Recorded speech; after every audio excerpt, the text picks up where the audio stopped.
உங்களுக்கு தெரியல.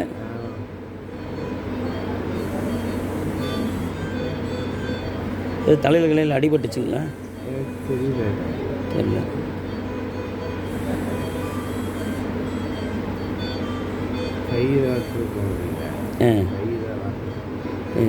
டாக்டர் வந்து சொல்லணும்.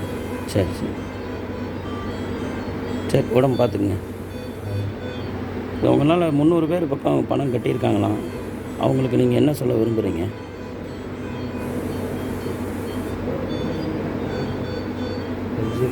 ஹஜ்ஜுக்கு கட்டியிருக்கிறது.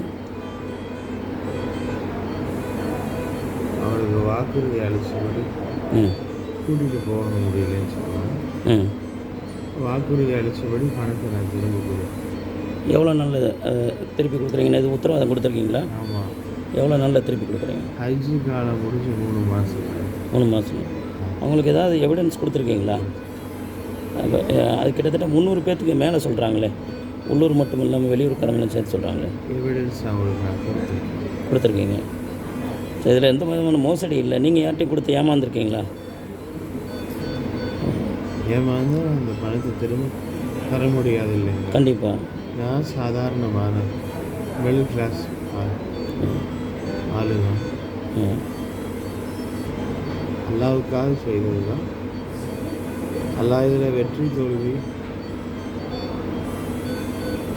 எதை கொடுத்தாலும் அவங்களுடைய பணம் அவங்களுக்கு கிடைக்கும். அவங்களுக்கு திரும்ப கிடைக்கும். இந்த பணத்தை இவ்வளோ கலெக்ஷன் பண்ணி என்ன பண்ணீங்க? பணத்தை கட்டிட்டீங்களா? ஹஜ்ஜுக்கு நிறுவனத்துக்கு கட்டிட்டீங்களா? இல்லை ஏஜென்ட்டுக்கு கட்டிட்டீங்களா? இல்லை நீங்கள் எதுவும் அந்த பணத்தை எடுத்துக்கிட்டீங்களா?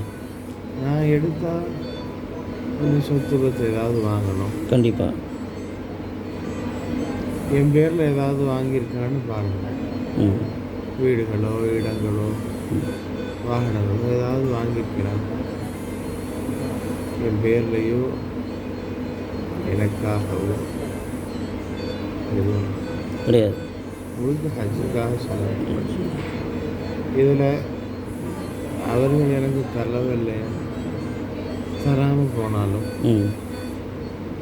அவர்களுடைய பணத்தை நீங்கள் திருப்பி செலுத்தணும். திரும்பி செலுத்தணும். இந்த பணத்தை நீங்கள் அங்கே ஹஜ்ஜுக்கு கட்டிட்டீங்களா? இல்லை நீங்கள் இங்கே வச்சுருக்கிறதாக தகவல்கள் சொல்கிறாங்க. அவங்க அங்கே கட்ட கிடையாது அப்படின்ற மாதிரி பொதுமக்கள் வந்து புகார் சொல்கிறாங்க. வச்சிருந்தால் பிரச்சனைகள் ஆரம்பத்தில் நான் எல்லாருக்கும் கொடுத்துருக்கேன். இவ்வளோ நீளமாக்க வேண்டியது. இவ்வளோ பிரச்சனைகளுக்கு மத்தியில் இன்றைக்கி வந்து ஒரு சிறப்பு நிகழ்ச்சிக்கு ஏற்பாடு பண்ணியிருந்திருக்கீங்க பள்ளப்பட்டியில். அதனுடைய தொடக்க நிகழ்ச்சியிலே நீங்கள் வந்து மயங்கிட்டதாக தகவல் நடத்த விடலை. முக்கிய நபர்களை அவங்க வந்தால் கேஸ் கொடுத்துருவோம் மிரட்டிட்டாங்க. நீங்கள் யார் மேலே குற்றம் சுமத்துறீங்க? அதை நான் இப்போ சொல்ல விரும்புகிறேன். சரி சரி. காவல் தலைவர், துணை தலைவர் 2 பேருக்குமே நான் விளாவரியாக தகவலை தெரியப்படுத்தி. சரி சரி. நான் மௌத்தா போனாலும் நான் இறந்து போனாலும் அவர்களுடைய பணம் அவர்களுக்கு வரும் வகையில் நான் வழிவகை செய்வேன். சரி சரி, நல்லது. ரெஸ்ட் எடுங்க. இன்ஷா அல்லாஹ். உடம்பு பார்த்துக்குங்க. கை வரணும் செய்யணும். எல்லாம் லேசாக்கும்.